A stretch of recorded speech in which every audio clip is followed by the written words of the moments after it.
Here I've got Xiaomi Redmi 8 and let me show you how to activate airplane mode on the following device.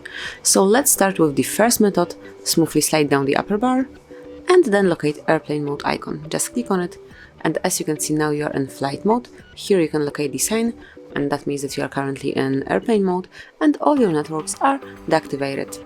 Then you can switch off this mode by tapping on same icon one more time.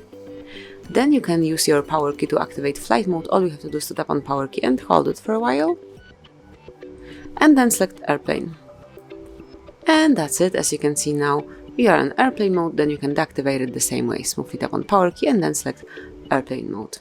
And the last option is to open the settings, then find and pick more under wireless and networks, and here you will notice airplane mode. Just click on this switcher and now it's active. Then to switch it off, click on the same icon one more time.